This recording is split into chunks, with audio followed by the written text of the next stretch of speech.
Hi everybody, today we're going to learn one of my favorite activities to do with kids out here in the Dream Keeper garden, and that's how we set up a worm composting bin using these special red wiggler worms that we see right here crawling around in the soil. Okay, so to get this started, the first thing that you need is some sort of plastic container.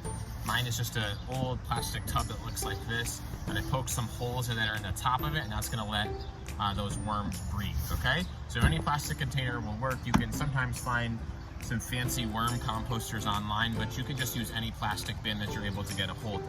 And that's gonna hold our worms in place. So I'm gonna take the cover off.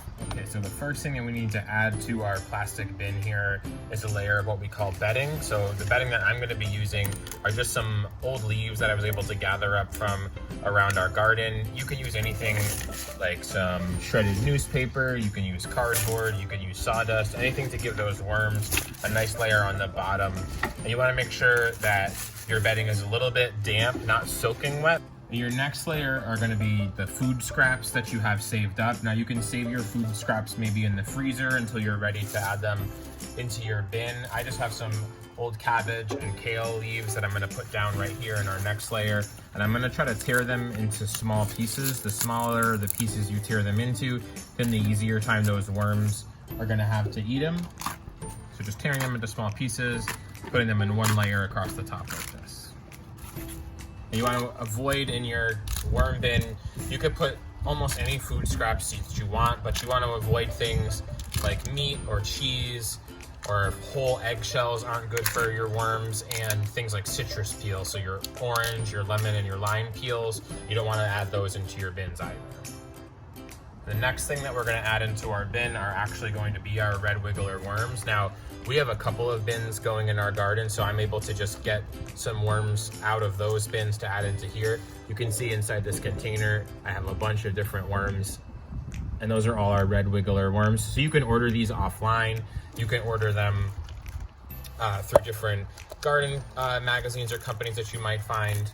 And you can also just ask around for different gardening people who you might know, and they'll have some red wiggler worms that they'll let you start your own bin with. And you can start with a little bit amount of worms, just like I am doing here, and then those worms, as they eat, they're gonna start to multiply, and they'll be able to eat all this food that we put down for them. After our worms are down in our bin, we're gonna need to cover them up with something.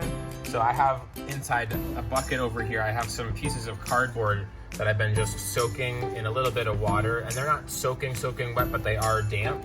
And I'm gonna be laying down those strips of cardboard over the top like this. That's gonna help protect these worms from the sun, and it's gonna help to keep the soil and all that food in there a little bit damp. Again, not soaking wet, but a little bit damp, so that those worms are able to breathe through their skin. If they're all dried out, then they're not gonna be able to breathe. And it's also gonna help to cover up all those food scraps, which is gonna help to keep any smells or any flies from getting in here. So you wanna try to cover up as much of those food scraps as you can with something like this soaked cardboard, or those leaves that we used before, or your shredded newspaper or something, just to give her that layer of protection.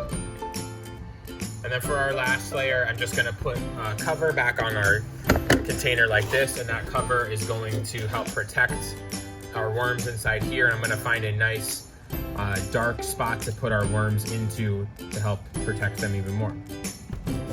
So after you feed those worms those food scraps like this, those leaves and things, you're gonna leave them alone for a couple of weeks, and that's gonna give those worms enough time to eat and digest all of those different food scraps. And then you're gonna be left with this beautiful dark compost here, and that's perfect to add right around the base of your plants to give them a quick nutrient boost. And once you see that all of those leaves and things that you put in there are pretty well broken down, then you can go ahead and feed them again.